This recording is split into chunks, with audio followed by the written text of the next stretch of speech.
Lighthouses, beaches, barbecue. This is where island life meets Southern barbecue.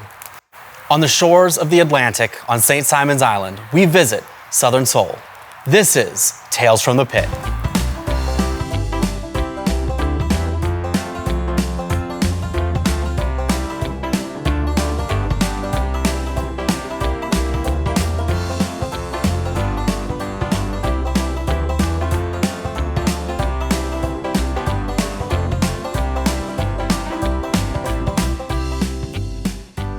So tell me about the history of Southern Soul.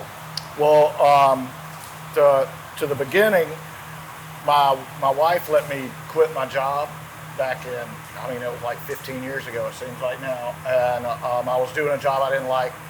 And we went and got a cooker like this, a Lang 84, and I took off a fence panel in the back of my yard and pushed it into the backyard, put the fence panel back up, and quit my job and stayed out there for 6 months learning to cook barbecue, and came up with all the recipes that we have now. And it all went to making my kid happy, who's 19 now. So I was just trying to make a 6-year-old happy. I was really, the whole flavor profile was going at making a kid happy. And then my wife and I started doing art shows and car shows, and we basically were wanting to, be a vendors for hippie shows and go see the Allman Brothers and the Dead and all that, and just follow it, just do nothing. Basically work and do nothing at the same time. And then we started in a coffee shop with my partner Griffin, and I think that was like 13 years ago. And we started there working on Fridays and Saturdays, and we just added like a day every once in a while. And it was really neat because the people were looking to sell alcohol on St. Simon's. You have to have a restaurant. There's no more bars, you know what I mean? It's no such thing. They're all restaurants that sell alcohol. So these people were needing someone to work the restaurant, and we were looking for a place to open a restaurant, and we didn't have to go through all the rigmarole. We didn't have to do all the stuff. And we basically, every day they took 10%. You know what I mean? So it was just a straight 10% payout. Every day they would pay us everything but 10%. And we just worked out of there. And we were there for probably a year and a half, and we got this place. And at that time, we still didn't realize that, we were doing well because we were working so hard, And the neat thing about me and Griffin is we worked alone for like 6 months. No one worked with us. It was just us. And I would come in at 10 o'clock at night and cook until 2 or 3 in the afternoon, and I would go home and my wife would be at work, and I would watch Brent, and then I would go back at 11 and cook. And that's just what we did because we only had one cooker, and I had to cook butts, and then I had to cook ribs and chicken. And so it was just work, you know what I mean? It's hard to explain, but we weren't making any money. We didn't make any money for like 9 months, and I watched him sell all his stuff out of a window, and but then we got a chance for this place, and it was every time we open, it's Georgia, Florida. And if you're from Georgia, then you understand that Georgia, Florida is a big weekend. And here, it's the biggest weekend of the year. It's just everybody covers us up with red, but we had to pay the rent in November, on November 1st. Georgia, Florida is always the weekend before that, or that weekend. And I set up 2 cookers out here and a table, and in a day and a half, we made enough just selling sandwiches, to pay the rent and the electric and everything else we needed to pay. And that was the first time we realized, man, people like us. You know what I mean? Because there were people everywhere, just sitting everywhere. And it's been neat. That was the beginning of the ride, Yeah. And we built up here for like a year and a half, I think. And then we got something from Guy Fieri, or Triple D, called on a Friday and talked to my partner, and it was just us in the kitchen. And he did the interview with them, and he came back after like an hour and a half with me, and he was like, "Well, it was Triple D," and I didn't even know who they were, so I had to go home and look them up. And But every week after that, I got a phone call. They started interviewing me, and the interview was different. And you could tell they were looking at our menu, and they were going through everything. And so we got on Triple D with Guy Fieri, and he came, and it was 2 days. It was fun. It was a good time. And like a week after that, 2 weeks after that, we burned to the ground. And that was March 27th. And it was really because we thought we were doing good, and then it all stopped, And but that day, we were out here watching it burn back here, and Guy Fieri called me and left me a cool message. A lot of people came. I mean, it was just intense, and I didn't really get Facebook at the time. I'm old, and we got home and we're like, wow, it was everywhere. Excuse me. And that same day, one of my employees who still works here now, it was her wedding, and we were catering her wedding, and so we couldn't cater her wedding, and like all the restaurants came together and catered her wedding. They all gave us the stuff, and we went. It was really cool. It was really cool and weird at the same time, because you were forgetting what had happened, and at the same time everybody was helping us and we were helping her. It was an intense day. It was a really crazy day. Yeah. And but I mean, that's from the coffee shop to the day we burnt down was really. It was almost like my college. You know what I mean? It was really. I learned a lot, because I went from working by myself to working with Griffin to having 20 employees, to losing everything just like that. It was all gone. But anyway, give me something awesome. Yeah. So you come from one cooker to this amazing smokehouse. Right. And well, up until 3 years ago, we were cooking on. We had 6 of these. But now are these custom built? These are not. These are all from Langs in Brantley County, and this one is a 108. That one out there is a 108. But the first one I started with was an 84, and then I just got a bunch of bigger ones, and I have a trailer with 2 of these on it. I mean, I own like 6 of these. I own a bunch of these. And up until 2 or 3 years ago, we did all of it out there where the picnic tables are at. That's where they were. That was all cookers lined up all the way from the front all the way to the back. And all these guys and me worked in the rain every day. We worked in the sun, worked in the heat. It didn't matter. We were lucky that now they wouldn't let you do that, but because we were grandfathered in, I guess they let us do it. But then this used to be a liquor store, and we got it. The landlord owns them both. So now I can cook 110 butts at a time and fill that up for brisket. I can. It makes life a lot easier. I can finally pick up the pace. We were working 24/7 before running cookers. They never were empty. Which is good. Can't complain. Yeah. But in here's nice because we have the Oilers from Texas, which if you go out west, this is almost the cooker from out west, that all the places that have to do big numbers. And that was the biggest thing for us, was going from, like you said, one person and one little cooker, was to making the same. That's a good question. Is making the butts the same that I used to make when I slept overnight or stayed overnight, cooking at the house or cooking at the coffee shop, to now making them all the same at 110 at a time. Instead of cooking 24 at a time, cooking 100, and you got to make every butt the exact same. And that's where barbecue's a bitch. That's where it's a pain in the butt, is making everything consistent and making it the same, because you got to on all these cookers. There's different spots where the heat is hotter or colder, or the hot spots or whatever. So when you load it up with ribs, you can't take them all off at the same time because there's different spots. You got to move everything around. Same with chicken. It's not a cool ribs are done. I mean, and these are kind of like that, but still not, because there's spots on different places. So, and everybody wants to eat the same rib that Guy got, or that somebody that dang sure they definitely want the one they had the last time they came. And that's the hardest thing about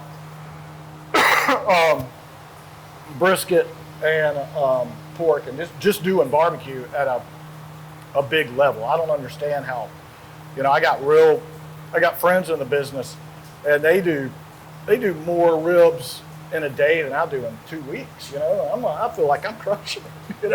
And it's just crazy to watch how they do it and how we have to do it to make the product the same all the time. It's rough. And right now with the sourcing, you can't get the product. It's like they're emptying out all their freezers. None of the product's the same. They're bringing us different stuff, and so it's really a challenge right now. But barbecue. But it would be a completely different change for me. So I got to make my customers want it. Just a quick, and what are the meats that you sell? Like, what are the cuts that you sell? We do butts. I do butts, brisket, St. Louis style rib, which is a trimmed spare rib, and half chickens and chicken breasts.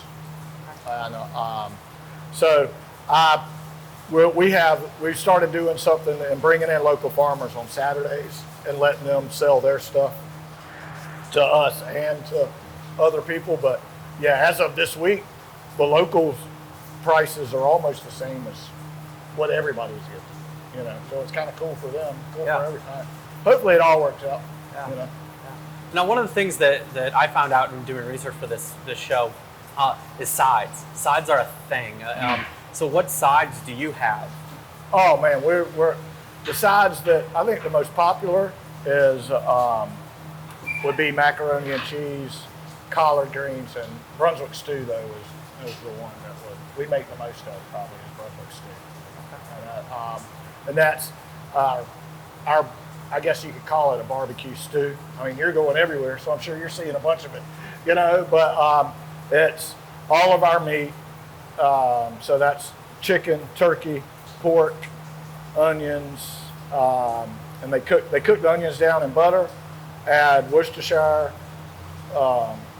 vinegar sauce, sweet sauce, add all the meats, cook that in with a little bit of garlic, add tomatoes, chicken stock, and lima beans and corn, and cook it for like 5 hours. It takes forever to make it. It's like a 5-hour thing, 6-hour thing to make. So, but it's delicious. Now I have to ask, because I've seen it on the internet. Where does Brunswick stew come from? Well, I'm from Brunswick, so it comes from Brunswick. It's a big thing whether it comes from Virginia, Brunswick, Virginia, or Georgia, and we just claim it, so it's ours. I don't know anything about Virginia. I know theirs is completely different. I think they more make a mull out of it or cook it down a little more than we do. Start with maybe a chicken in a pot kind of thing. That's my partner. He would love to talk to y'all about Brunswick stew. He'd go for an hour. But we do a lot of collard greens, and what else do we have? Hoppin' John also.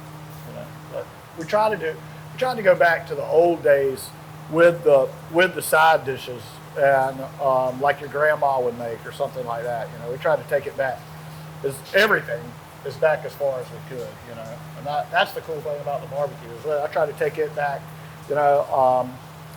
And it's worked out. It's kind of neat. We also do potato salad, pimento cheese, chicken salad. So we have a lot of stuff. So speaking of that, where do your recipes come from? Oh man, Griffin did the sides, and I'm the meat guy. Most of mine, like I said, came from at the house. Mine was threw a lot of stuff in the trash. I have a notebook full of stuff that I wrote, kept really good notes.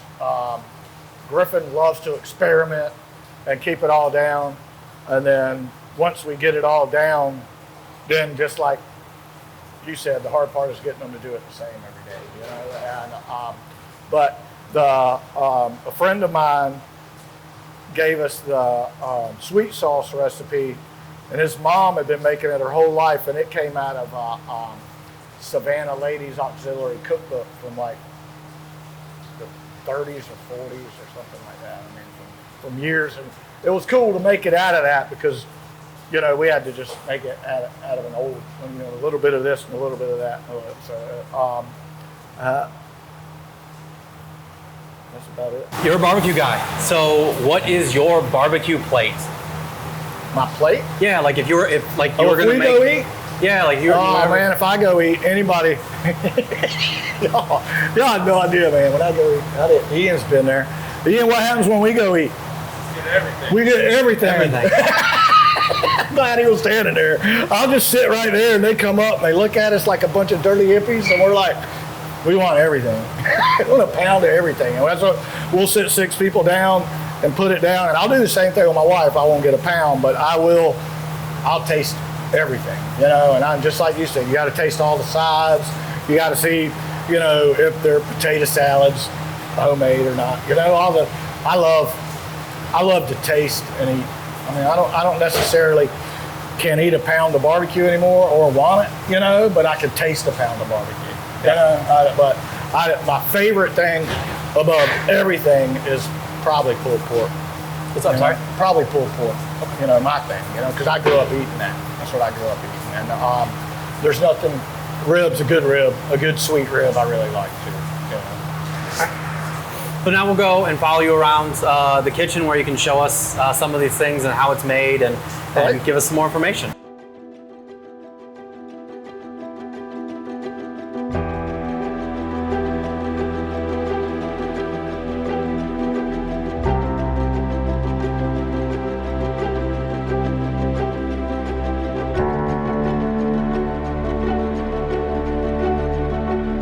So for somebody at home, Right?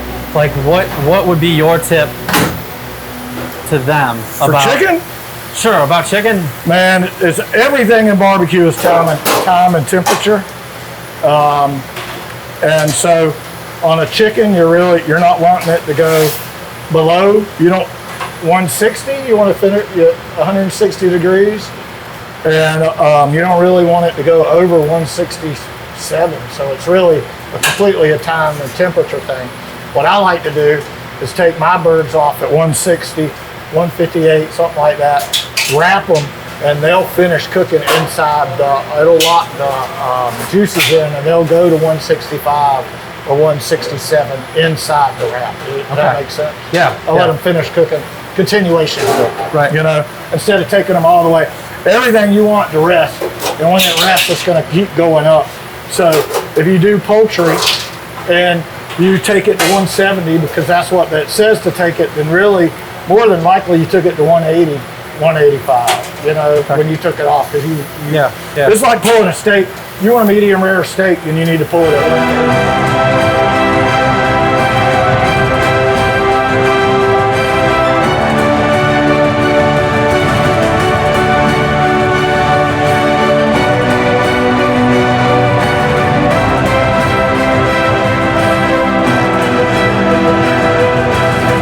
Stopped raining and enjoying this beautiful food that we have in front of us. So what is it that we have? Today we have St. Louis style ribs, collard greens. This is our Brunswick stew, mac and cheese, fresh cut fries, half a chicken, pulled pork, beans, Hoppin' John, and smoked turkey and coleslaw. Okay. And sweet tea, of course. Okay. That's mine. That's right there. Yeah. Well, that's it. And then this is the And that's our sweet sauce. the sweet soul. Georgia soul sauce that we've heard so much about. So I look forward to trying That's it really here. good, and if you like a hot sauce, this is a good hot sauce, Tabasco style, I guess. Now, I would start here with a rib. Here. Okay. Cheers. Cheers. Now, what we're trying to do is get some smoke on it without it being too overly smoky. And then, so what I do, I let it go to 165, 170.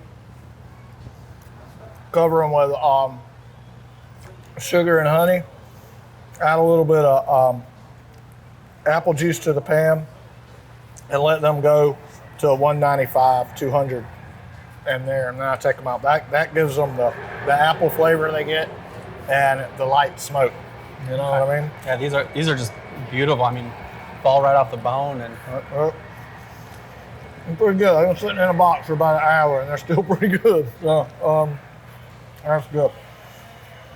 Our collard greens, we had a little sugar and a little vinegar. I only got one, so you gonna eat them? Yeah. Pepper flakes and ham stock, and they cook for. And bacon. That's a 3 hour, 4 hour cook. Almost everything we cook takes 4 hours. It's crazy. Okay. That's why you guys are here so early. Yeah.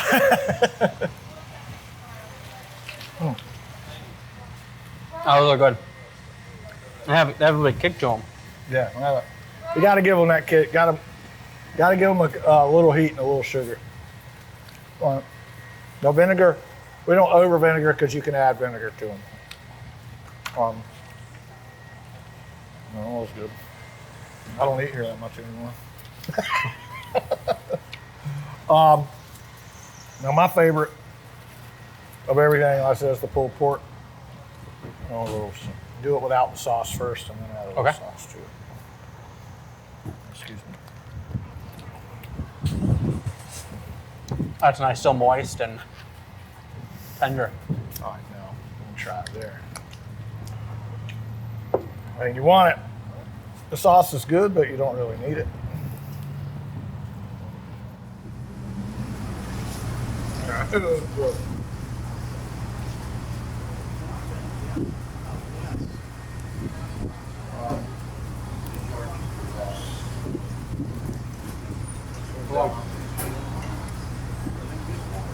We like to use the mustard. Yeah. Because it gives you just that mustard flavor. You know, it's weird. Everybody likes to say South Carolina and Georgia and all the different things on sauce. We kind of just mix them all together. Yeah. It doesn't have quite as much vinegar in it as it could, but and we really worked on it. And the lemon juice is what made it. I mean, one of the things that we found out when doing this research is, like I told you in the kitchen, I'm from the north, from Ohio, so coming down here to South Georgia, where barbecue is a tradition and celebrated all the time.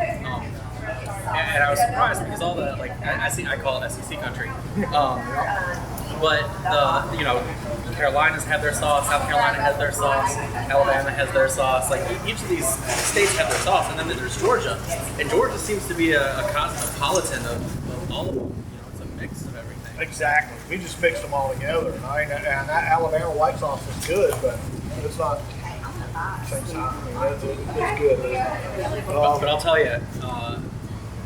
Finding it is, especially in the north, I went for like 3 years trying to find white Alabama sauce. Oh, really? I could not find it anywhere in Ohio. We do it every Saturday. And people love it. They eat it up. And Peg Leg, if you ever get to Nashville, he does a really good dry rub, and they'll fry them and put the dry rub on them, and then put that Alabama white sauce on them.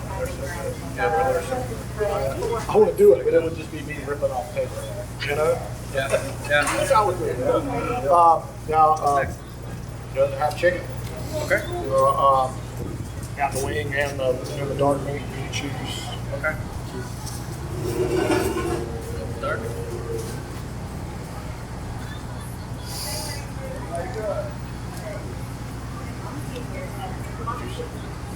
And we brine our chickens for 24 hours before we cook them. Wings too. So it's usually a 3-step process. Really good. No, I never eat here. That's pretty good. That is pretty good. Yours still good? Yeah. Oh man. Again, like I said, I've been sitting in the box. Mac and cheese, delicious.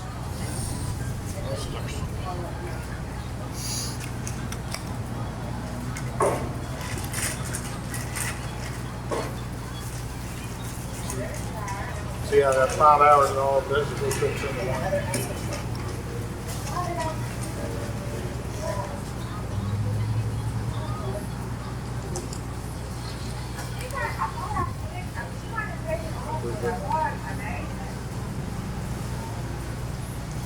Let me know what you want. I'll get you yours for you. We can-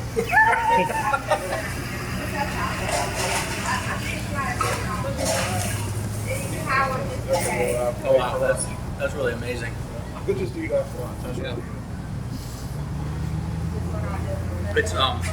It's really light. I mean, you know, it doesn't. Exactly. Yeah. You would think it would be pretty rough to eat, especially as hot as it's still delicious. Oh, that's really good. That's really good. It's real good. Now we just do a bushel of baked beans. We put them underneath our buns for 8 hours, 6 hours, so they get the pork fat. And we add pork to it and onions and sweet sauce. And then the hop and john.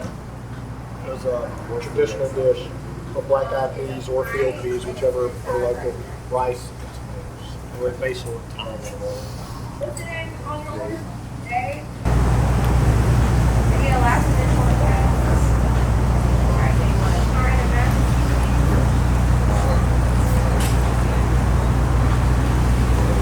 This is turkey. This is really good. We do turkey breast. Delicious.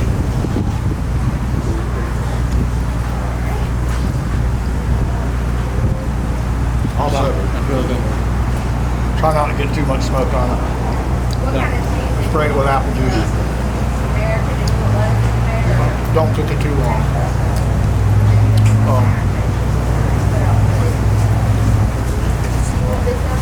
That's really a basic lunch here at Soul Barbeque. Thank you so much for having us here and showing us and giving us some great food. Oh, man. Yeah. Well, I'm going to go ahead and eat the rest of this, and I will see you soon. Thanks, Sean. Want more Tales from the Pit? For extended content, in-depth coverage, and behind the scenes, get connected with us on Facebook, Instagram, Twitter, Spotify, Apple Music, Google Podcast, and Podbean. Today we visited Southern Soul Barbecue, where we learned about a restaurant from humble beginnings to a nationally recognized brand. I want to thank Harrison for sitting down with us and telling us the story. And I want to thank you for joining us on Tales from the Pit. And we'll see you next time.